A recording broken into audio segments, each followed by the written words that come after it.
আজকে আমরা মনস্তত্ত্বের একটা খুব গুরুত্বপূর্ণ ধারণা নিয়ে কথা বলতে বসেছি। প্রভাবের নিয়ম বা দ্য ল অফ ইফেক্ট। হুম, এডওয়ার্ড থর্নডাইক, তাই তো? হ্যাঁ, বেশ আগের ধারণা কিন্তু। হ্যাঁ, প্রায় ১০০ বছরেরও বেশি আগের। তো এডওয়ার্ড থর্নডাইক এই ধারণাটা সামনে আনেন। আমরা একটা প্রবন্ধ থেকে এটা নিয়ে বিস্তারিত আলোচনা করব আজ। দেখব নিয়মটা কি, কিভাবে কাজ করে। আর এর প্রাসঙ্গিকতা মানে আজকের দিনেও এটা কতটা জরুরি সেটাও দেখব। একদম। চলুন শুরু করা যাক। ঠিক। এই ধারণাটা কিন্তু মানে বিংশ শতকের শুরুতে এসেছিল, আর এটা পরবর্তীকালে আচরণবাদ, বিহেভিয়ারিজম যাকে বলে, হ্যাঁ, আচরণ নিয়ে গবেষণা। ঠিক, আর বিশেষ করে বি.এফ. স্কিনারের যে অপারেন্ট কন্ডিশনিং তত্ত্ব, তার ভিত কিন্তু এটাই গড়ে দিয়েছিল। মানে আমরা যে শিখি তার পেছনে ফলাফলের ভূমিকাটা কি সেটা বুঝতে এটা খুব জরুরি। আচ্ছা, তাহলে সহজ করে বললে নিয়মটা কি দাঁড়ায়? খুব সোজা সাপটা। ধরুন, কোনো কাজ করে যদি ভালো লাগে বা কোনো সন্তুষ্টি পাওয়া যায়, তাহলে ওই কাজটা আবার করার ইচ্ছে বাড়ে। আর যদি উল্টোটা হয়, মানে কাজটা করে খারাপ লাগলো বা কোনো অস্বস্তি হলো? তাহলে সেই কাজটা আবার করার ইচ্ছে কমে যায়। আমাদের উৎসেও তো এটাই বলা আছে যে প্রতিক্রিয়া ভালো ফল দেয়, সেটা আবার ঘটার সম্ভাবনা বাড়ে। আর যেটা খারাপ ফল দেয় সেটার সম্ভাবনা কমে যায়। ব্যাপারটা তো বেশ লজিক শোনাচ্ছে। এর পেছনে থর্নডাইকের ওই বিখ্যাত পরীক্ষাটা আছে নিশ্চয়ই। হ্যাঁ, হ্যাঁ, ওই ক্লাসিক পরীক্ষাটা। একটা বাক্স মানে পাজল বক্সের মধ্যে একটা ক্ষুধার্ত বিড়ালকে রাখতেন। আচ্ছা। বাক্সের ভেতরে একটা লিভার বা ওই জাতীয় কিছু থাকতো, সেটাতে চাপ দিলেই দরজা খুলে দিত, আর বাইরে খাবার রাখা থাকতো, ধরুন মাছ। ও, তো বিড়ালটা প্রথমে কি করত? প্রথমে তো কিচ্ছুই বুঝতো না, মানে একদম এলোমেলো চেষ্টা করতো বেরোনোর, আঁচড়ানো, কামড়ানো, লাফালাফি এইসব আর কি। হুম, তারপর? তারপর হয়তো হঠাৎ করে মানে চেষ্টা করতে করতেই ওই লিভারটায় চাপ লেগে যেত। আর দরজা খুলে গেল? একদম। আর বিড়ালটা বেরিয়ে এসে খাবারটা পেল। এই ঘটনাটা কি একবারই ঘটতো?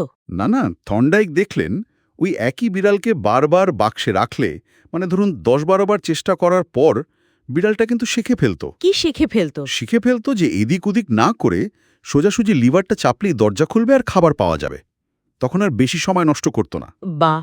তার মানে ওই খাবার পাওয়াটা মানে ভালো ফলটা। হ্যাঁ, ওই সন্তোষজনক ফল বা রিওয়ার্ডিং কনসিকুয়েন্সটা, ওটাই কিন্তু ওই নির্দিষ্ট পরিস্থিতি মানে বাক্সে থাকা, আর নির্দিষ্ট কাজ মানে লিভার চাপা, এই দুটোর মধ্যে সংযোগটাকে একদম পাকা করে দিত। তার মানে ফলাফলের প্রভাব বা এফেক্টটাই আচরণটা তৈরি করে দিল। ঠিক তাই। ভালো ফল সংযোগকে শক্তিশালী করল। এই ব্যাপারটা কি শুধু ওই বিড়ালের ক্ষেত্রেই সত্যি?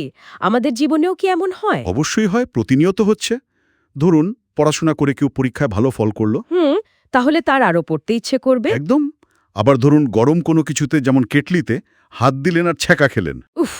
তাহলে তো আর ওটার কাছে যাব না সহজে। ঠিক। এই যে ভালো ফল বা ভালো নম্বর বা খারাপ ফল, ব্যথা বা শাস্তি, এগুলোই আমাদের আচরণকে অজান্তেই গড়ে তোলে। এটা কি অন্য কোনো বড় তত্ত্বের সাথে যুক্ত, মানে মনোবিজ্ঞানে? হ্যাঁ, আগেই তো বলছিলাম। বিএফ স্কিনারের অপারেন্ট কন্ডিশনিং। স্কিনার তো এই থর্নডাইকের কাজের ওপর ভিত্তি করেই তার তত্ত্বটা বিস্তারিত করেন। আচ্ছা, ওই যে পুরস্কার আর শাস্তি, রিইনফোর্সমেন্ট আর পানিশমেন্ট। হ্যাঁ, কিভাবে এই দুটো জিনিস ব্যবহার করে নির্দিষ্ট আচরণ শেখানো যায় বা কমানো যায় সেটাই স্কিনার দেখিয়েছেন।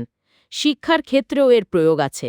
যেমন থর্নডাইকের আরও দুটো নিয়ম ছিল, ল অফ রেডিনেস বা প্রস্তুতির নিয়ম। মানে শেখার জন্য তৈরি থাকতে হবে, মানসিক বা শারীরিকভাবে। হ্যাঁ, আর ল অফ এক্সারসাইজ বা অনুশীলনের নিয়ম, মানে যত চর্চা করা হবে তত শেখাটা পাকা হবে। ফিডব্যাক বা পুরস্কার দিয়ে শিক্ষাকে কার্যকরী করা, এগুলো সবই তো এর অংশ। বোঝা গেল। কিন্তু এই তত্ত্বের কি কোনো সমালোচনা নেই?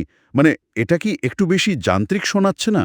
মানুষ আর পশুকে এক করে দেখা হচ্ছে যেন। চিন্তা করার ক্ষমতা, তার বোধ, উপলব্ধি, এই সব জটিল ব্যাপারগুলোকে ততটা গুরুত্ব দেয় না। ঠিক। মানে একটা বিড়ালের ওপর পরীক্ষা করে সেই ফলটা সরাসরি মানুষের জটিল শেখার প্রক্রিয়ার ক্ষেত্রে কতটা খাটবে, সেটা নিয়ে তো প্রশ্ন উঠতেই পারে। আর একটা সমালোচনাও শোনা যায়। সেটা হলো, এই তত্ত্বে শিক্ষার্থীকে যেন একটু নিষ্ক্রিয় বা প্যাসিভ মনে করা হয়। মানে যেন বাইরের পুরস্কার বা শাস্তির লোভ বা ভয়েই সে শিখছে, তার নিজের ইচ্ছে, কৌতূহল এগুলোর কোনো ভূমিকা নেই। হ্যাঁ, অনেকটা সেরকম। যেন শেখাটা কেবল বাইরের উদ্দীপনার প্রতিক্রিয়ার মধ্যে একটা সংযোগ তৈরি হওয়া, ভেতরের তাগিদটা গৌণ। এটা একটা বড় প্রশ্ন কিন্তু। অবশ্যই। মানুষের শেখা তো আরও অনেক জটিল প্রক্রিয়া। তাহলে সব আলোচনা শেষে মোদ্দা কথাটা কি দাঁড়ালো? প্রভাবের নিয়ম বা ল অফ এফেক্ট আমাদের বুঝতে সাহায্য করছে যে কোনো কাজের ফল, সেটা ভালো হোক বা খারাপ, সেই কাজটা আমরা ভবিষ্যতে আবার করব কিনা সেই সম্ভাবনাকে সরাসরি প্রভাবিত করে। একদম। আমাদের অভিজ্ঞতা আর সেই অভিজ্ঞতার ফলাফল, এগুলোই আমাদের আচরণ, আমাদের শেখার রাস্তাটা তৈরি করে দেয়। হুম। আর শেষে একটা কথা ভাবার জন্য, আমাদের রোজকার জীবনে কত ছোট ছোট ভালো লাগা বা খারাপ লাগার অভিজ্ঞতা থাকে, তাই না? হয়তো আমরা খেয়ালও করি না। যেমন? ধরুন সোশ্যাল মিডিয়ায় একটা লাইক পাওয়া, বা কারো একটা ছোট্ট প্রশংসা, কিংবা উল্টো দিকে কারো একটা অপ্রিয় মন্তব্য বা একটা ছোটখাটো ব্যর্থতা। হ্যাঁ, তা তো থাকেই। এই যে সূক্ষ্ম প্রভাবগুলো, এগুলো কিন্তু আমাদের অজান্তেই আমাদের নানা অভ্যাস, নানা সিদ্ধান্তকে নীরবে চালিত করছে। এই প্রভাবগুলো নিয়ে যদি আমরা একটু সচেতন হই, তাহলে? তাহলে হয়তো নতুন কিছু শেখা বা কোনো পুরনো অভ্যাস বদলানো, এই ব্যাপারগুলোতে আমাদের দৃষ্টিভঙ্গিটাই হয়তো একটু অন্যরকম হতে পারে, তাই না? এটা নিয়ে ভাবা যেতে পারে।